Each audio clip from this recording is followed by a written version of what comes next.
Strider, our host here at Author in the Headlights, and today's episode, we are thrilled to have Gail Noble-Sanderson with us. She's a friend of mine, has been for a couple of years, and she just got back from a trip from Wales. Can you believe that? It's someplace I'm going to have to go. But we Yes. didn't give her last week when we were scheduled to do that because she got COVID while she was over there. Wales. Now, that is part of your new series coming up, or actually, you have a book in that series, correct? Yes, that's correct. They're the Drew Davies Railway Mysteries, and they take place in Wales post World War II. And so the next book, the second book, is ready to go off to my editor in about a month. Oh, that's good. So what, Yeah. do you have a name for that yet? I know sometimes those change in the very last days, but I do not. I have a list of prospective titles, Mhm. but no, Strider, I have not made a decision yet. I figure at some point my characters will make that decision for me. That's true. Yes. And you have an editor for that and a publisher, I presume, or is that self-published on that? I self-publish. I have my own publishing company, Noble Press. I started that Yes.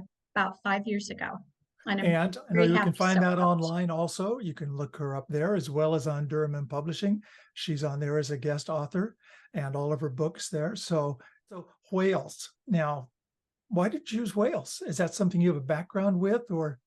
No, absolutely not, Strider. I come from a railroading family. My father was an engineer. My uncles were engineers. My grandfather was a dispatcher. We had firemen and brakemen. My mother and my aunts worked as secretaries for the railway companies. I'm from Akron, Ohio, big railway area. And I grew up riding the rails with my grandmother. She would take us all over the country every holiday, every summer, and I absolutely love trains. So I wanted to always write something that might honor my family's being part of that industry. So I'm driving back from Target one day and I hear in my head Mumbles Wales. Mumbles Wales? And I am well trained by them at this point to say, oh no, what are you telling me? I know what you're telling me.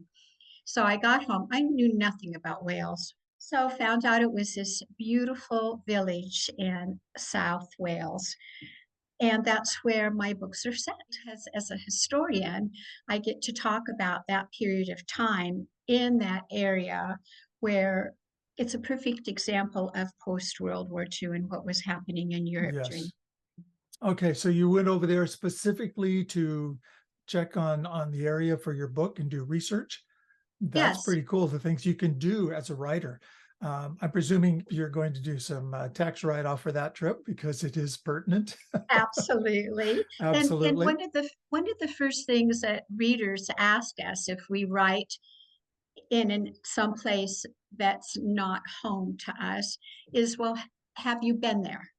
When I wrote my first three books that take place in France during between World War I and World War II, I got that question constantly. And I went to France twice to do research. But I wrote this first book taking place in Wales before I'd ever been to Wales. Uh-huh. And as I was doing my research, I connected with this wonderful historical website all about Mumbles Wales. Who knew? Oh, who knew? And a Mumbles couple Wales. All right. Mumbles Wales. And there are two historians there, John and Carol Powell, that have a remarkable website all about the history of Mumbles. And I began asking questions, and John and Carol and I have become fast friends over those couple years. So when I was planning to go to Wales, John and Carol said, please come, be with us. We will take you everywhere. They loved my book. So during those days we were there, we were with them every day, and they took me everywhere I talk about in my book and then some, and introduced me to some other friends of theirs. One is a very popular Welsh author named Grace Thompson. She's 97 years old. And they took us for tea with her, and she was fabulous. And we had a wonderful time just talking about writing. So That's it was that's it that was sounds wonderful. exciting, and it is especially exciting because that's you're going to be writing about it, so you pay special attention to things, the settings, the background, way people talk, Oh, buildings, the history of it. That really brings it pertinent. yes. Rather than just going on a vacation where you just go and have fun. That's cool. That's excellent, but it's not like actually having a particular reason to go and see things and No, pay I special attention to texture and yes, and what they eat. And I had a list of everything I wanted to do, and one of the things was to go to the Swansea Railway Depot. So John took Terry, my husband, and I there one day, and I was able to just be in that place where so much of my books take place. Also, his wife is expert about World War II, and she was able to take us to where the Swansea Blitz occurred and give us, as you say, that texture and that background. She lived it. She was a young girl during that time. And everything we did there was with intention so that I could interpret the happenings of the time more accurately. that's good. Now, we have spoken with some other historical fiction writers, and that is something where they get pertinent information and historically accurate. The better they can get, the better their books tend to sell because Absolutely. people are very they want it right. And if it's not right, they'll get a hold of you and let you know that it's not Oh, right. I know. I've gotten an email from a woman who bought the book from me. And she was so excited. Her husband grew up in Wales. Well, a couple of weeks later, she sent me an email and she said, "My husband and I are not happy about this book. Oh no. You did not talk about Welsh food very much." And I assured her that I would take those into consideration in the next book. And John and Carol, I asked them, there's a chapter in my book where my characters, my protagonist family, is cooking the new vicar and his aunt a typical Welsh meal. And I was asking John and Carol about some clarification. And John and Carol said, "Do not write about Welsh food until you are here and we will feed it to you." Not bangers So and mash, huh? that's right. Laver bread. Oh my goodness, Yeah. all kinds of things. Uh, Okay, now that is your Drew Davies Railway Mystery set, and you've got one. You're putting out book two very, very shortly, but Yes. you have another set, a series, the Lavender Muse The Lavender trilogy. Muse trilogy. Mhm. And Muse is in, although that France, it's also German. It's the name of a river, but it's not the name of a town, correct? It's the name of a river, the Meuse River, that runs through the area. It's in northern France. It's close to Verdun, where my books take place. And so you have a whole series of those. I love the covers too. I mean, you had great artwork done, which is so critical to a book. It really Well, is. I have to share with you Please do. that my sisters, my sister, Kathleen Noble, is a fine artist and she She designs did those? me. I tell She you what, paints I all my recommend covers. excellent work. It's beautiful. And I also know, I think we talked at a convention somewhere about you taking your books to lavender festivals and Oh, lavender having yes, a shop. And that's one of your big, which makes sense. I'd never thought about that. But as a writer, of course, you want your books sold. You want people to read them. That's why you write yes, them. One of the reasons you write them anyway. But yes. I find that an amazing concept that really I hadn't thought of at that point. I was a very new writer then, and to think about writing or naming or titling so that you do have a market for it. That was not my intention. And I never even thought about a niche market. Those books just came without any thought of marketing. And I thought I was just going to write one book and that was on my heart and that would be it. Well, you know how that goes. It turns into a trilogy, It and turns into a trilogy. So someone had mentioned to me that Lavender Farms, because lavender is almost a character in these books itself.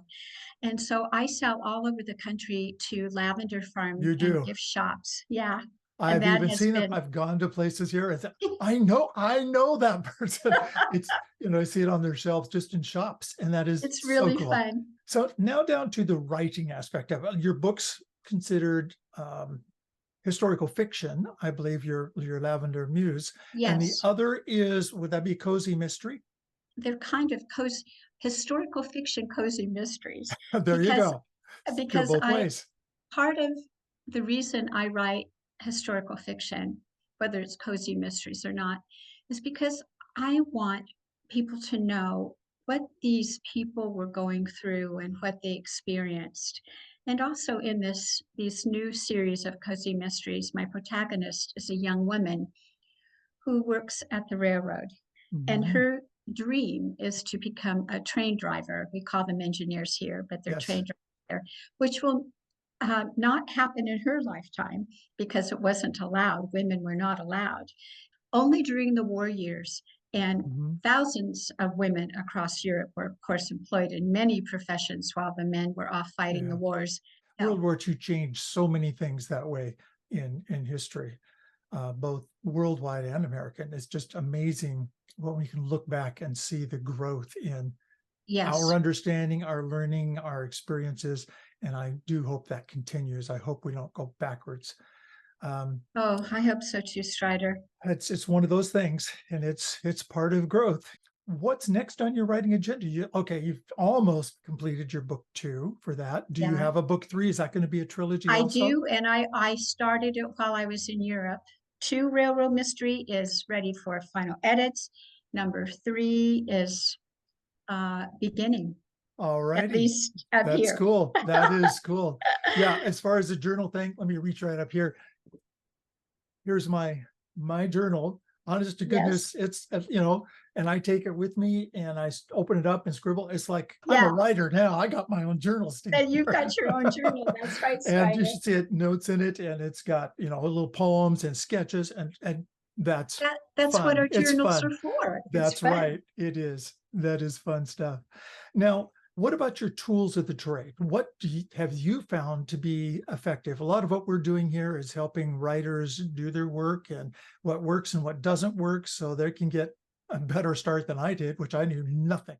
But do you have any tools of the trade that have worked effectively well or that didn't work well? Hmm. Well, I think that, of course, writers are readers. And the more we read, the better writers that we become. And if we are Absolutely. writing in a particular genre, be it memoir, fiction, whatever it is, read in that genre. And then when I read books now, I read as a learner. I read as a writer wanting to hone my craft. And part of the way I do that is through reading good writing.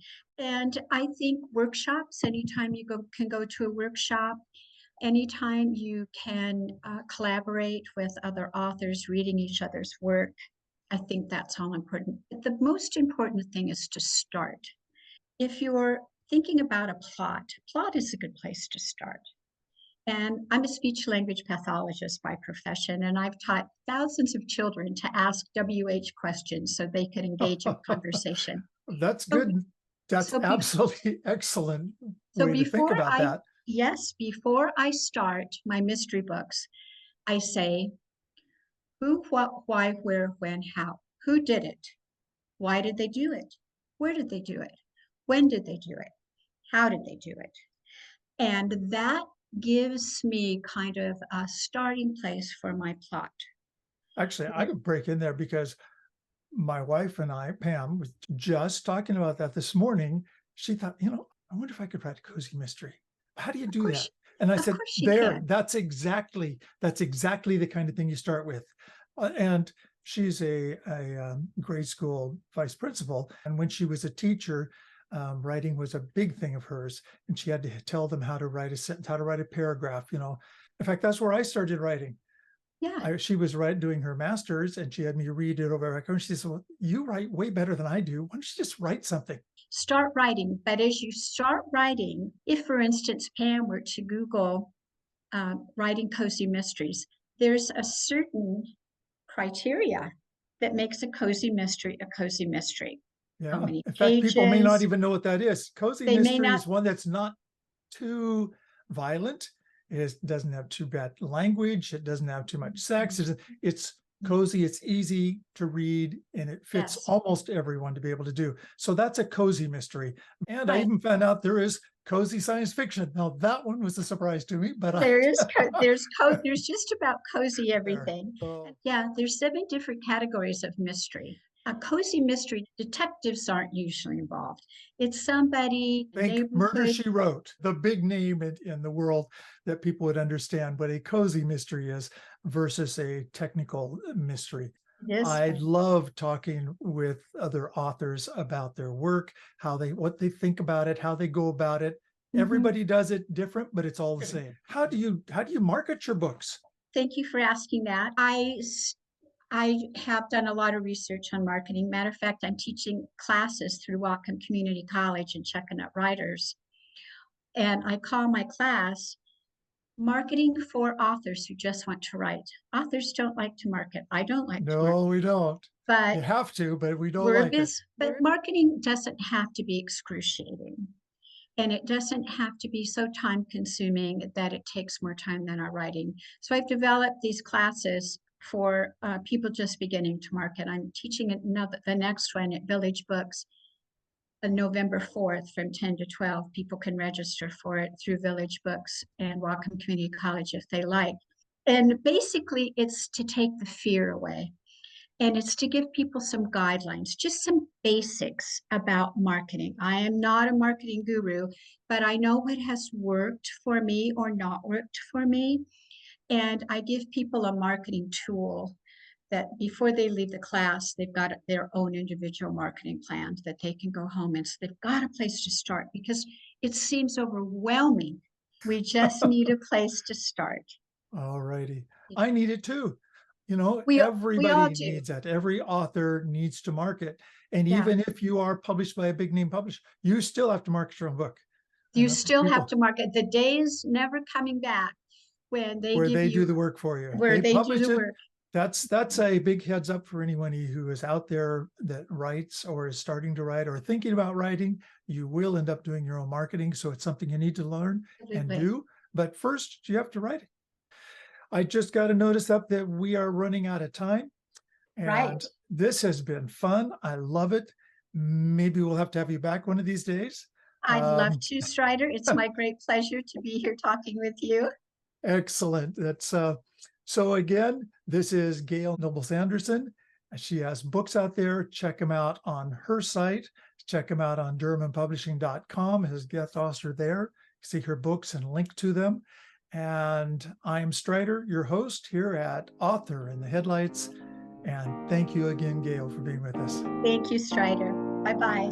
Until next time. Bye. Sponsored by DurhamandPublishing.com.